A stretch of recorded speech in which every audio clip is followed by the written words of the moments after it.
What's up, everybody? My name is Devin Sumner, and this is a drum lesson on pattern manipulation.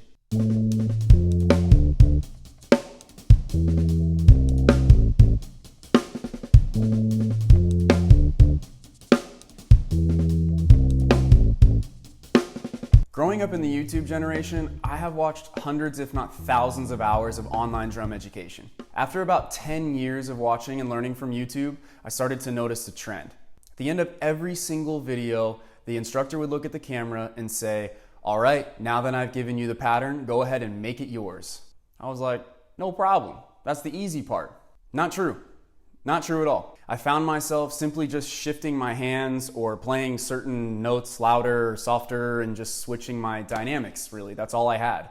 But realistically, the pattern would stay relatively in the same box that I learned it in. So how do we actually change something or manipulate it enough to, one, just get away from the original pattern, but two, and honestly the most important thing, manipulate it enough to make it yours, thus creating your own vocabulary and your own voice on the drum set. What I want to share with you guys today are just some simple steps towards variations.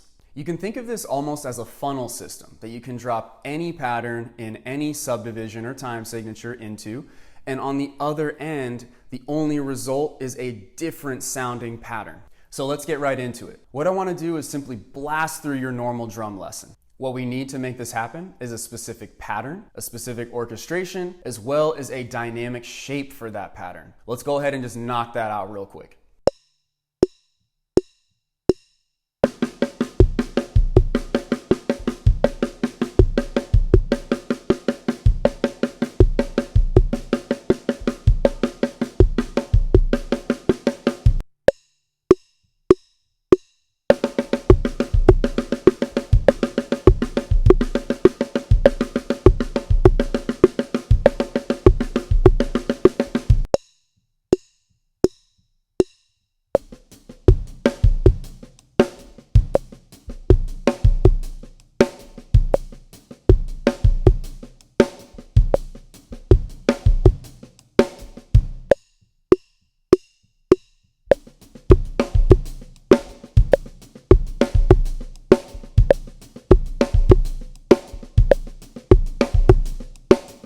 Okay, cool. For those of you that are wanting to push a little bit further than this, these next steps are for you.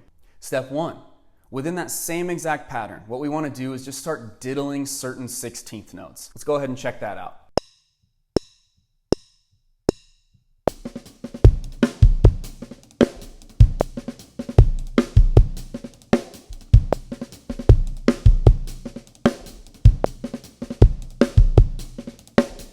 Step two, now that we have those diddled 16th notes into those two 30-second notes, let's now start to permutate or slide those 30-second notes either forward or backwards. What this is going to do is it's going to create some interesting shaping already in your groove. Go ahead and check that out.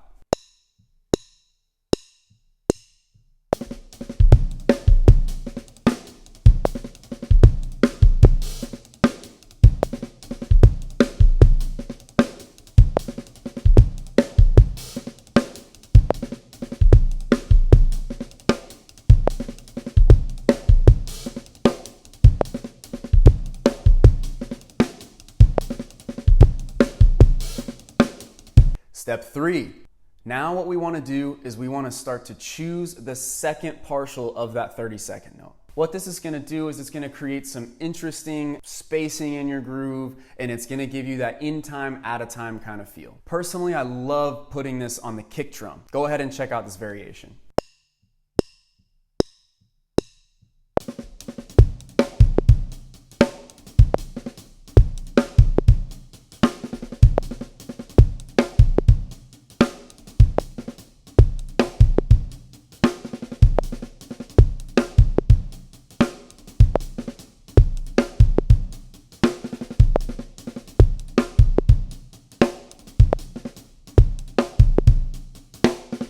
All right, now it's starting to sound very, very different. Step four is kind of starting over a little bit. What you want to do is revert back to the original pattern. Ditch all the diddles and all the shifting and all that stuff.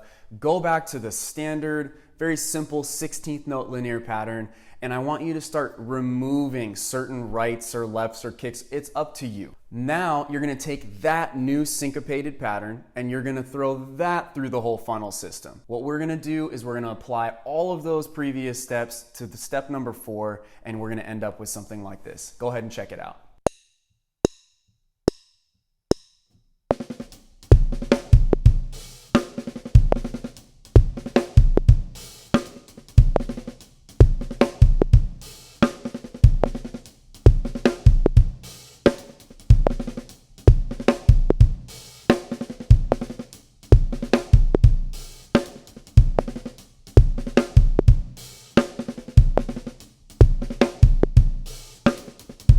Pretty weird, right?